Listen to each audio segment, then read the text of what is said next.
Hi, I'm Obsidian Ant and welcome back to Elite Dangerous. This is the third phase of the current Interstellar Initiative, the Golconda, and essentially the Federation and the Empire are at a quiet war here. Well, perhaps not a war, but nonetheless they are at odds with each other as always. And right in the middle of it is the colony on the Golconda, which of course is a generation ship. They've been on board that ship for thousands of years and now need assistance. The Empire are offering the colony their very own planet upon which they can, well, settle and complete their original objective. The Federation, meanwhile, are offering them an outpost in space, allowing them to apparently stay true to their roots of being a spaceborne colony. And true to the roots of the Federation, there are strings attached. The Golconda colony would have to abide by federal trading regulations. The Empire, on the other hand, haven't applied any such strings, and instead want the Golconda colony to become completely self-sufficient. Of course then, it's the Federation who are getting the most support from the players, you capitalist donkeys. Only joking.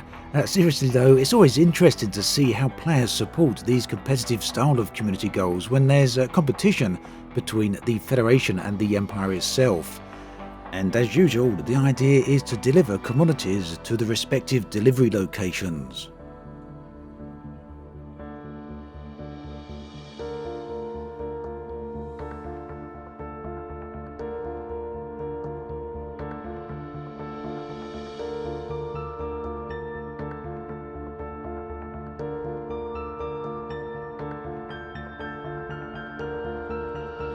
Now, I'm well aware that this is old hat for a number of veteran players. However, by the same token, there is a significant number of new players out there. You only have to look at my recent video comments to see many new players out there that may not know how to best go about this. So my suggestion is to use the website eddb.io to locate the particular commodities that you're seeking, and whilst I won't discuss how to do that specifically in this video, I will have a video on that very soon, so do keep an eye out on that. Meanwhile, there is a link below on how to find that website.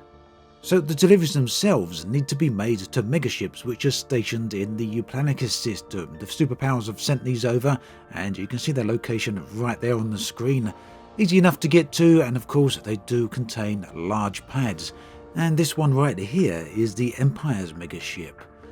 Now, there's a long history between the Empire and the Federation. This goes back absolutely centuries and can be seen in Elite Dangerous lore. In more recent times, ever since the game has actually been released, so since 2014 onwards, there were some pretty significant events between the two superpowers. Now, these at one point started to heat up until they looked as though a war between the two powers was inevitable. Speculation at those times was pretty rife as to how this would affect gameplay and how it would affect players.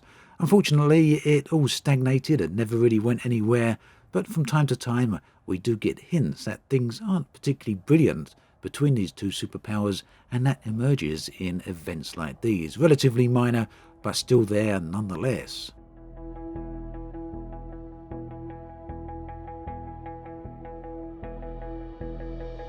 Now, despite how things appeared a number of years ago, I doubt at this point that the tensions between the superpowers will ever evolve into anything particularly substantial. And this means that in the end, the only tensions that we're going to see between the two superpowers are played out as relatively minor background stories during these interstellar initiatives and any other community goals.